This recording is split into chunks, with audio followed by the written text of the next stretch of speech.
Улс орны хөгжилд иргэдийн санхүүгийн боловсрол чухал үүрэгтэй байдаг. Иймээс Ахлахангийн сурагчдад санхүүгийн боловсрол олгох зорилгоор Level Up хөтөлбөрийг энэ жилээс хэрэгжүүлж эхэлсэн. Тэгвэл өнөөдөр Ахлахангийн 700 орчим сурагч оролцсон чуулга уулзалт боллоо. Ер нь бол манай үеийн хүүхдүүд ер нь бол санхүүгийн боловсрол ер нь сайн эзэмшиж чаддаггүй гэж би боддог. Тэгээ одоо ингээд ямар нэгэн ингээд мөнгөтэй болохоор тэрийг ингээд урлагийн хандлагаар ингээд өрчдөг зам болвол ер нь бол амар оширсон. Тэгээд манай сургууль тэгээ манай ангийнхан болохоор өнгөрсөн жил Level Up гэсэн юм санхүүгийн боловсрол олгох хөтөлбөрт хамрагдаад тэгээ би тэгэхэд ингээд санхугаа хэрхэн удирдах, хэрхэн төлөвлөх, яаж зарцуулах мөн хэрхэн хуримтлуулах талаар бол маш сайн суралцаж авсан. Би ерөнхийдөө хуримтлал хүүхдийн мөнгө хуримтлалтай байдаг. Тэгээд хаяа нэг 10-20 мянган байл хийцдэг. Тэгээд ирээдүйд хэрэг болно гэж хадгалаад байжтэй. Level Up хөтөлбөр нь сурагчдад санхүүгийн суурь мэдлэг олгож, зүй зохистой хэрэглээний дадал хэвшил суулгаж, мөнгөө зөв удирдах замаар санхүүгийн оновчтой шийдвэр гаргаж, эрсдлийг үнэлэх чадвартай хуримтлалтай иргэн болгон төлөвшүүлэх зорилготой юм а.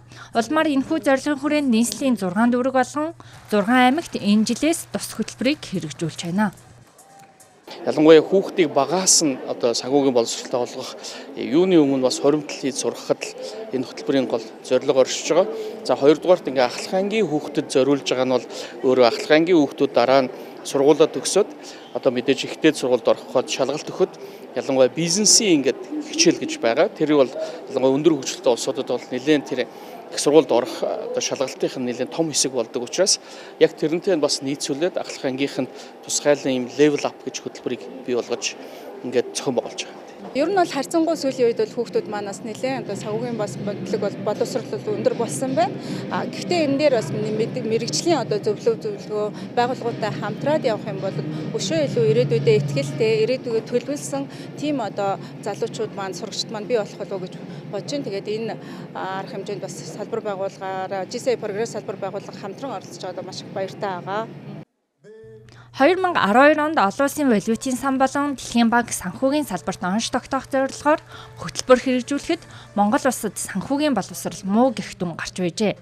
Харин 2016 оноос хөтөлбөр хэрэгжүүлснээр Монгол улсын санхүүгийн боловсролын оноо нэмэгдэх болсон байна. Гэвч Европын орнуудаас 2 дахин бага үзүүлэлттэй байгаа учраас өсвөр үеийнхэн зориулсан энэ мэт хөтөлбөр үр дүнтэй гэдгийг салбарынхан онцолж байлаа.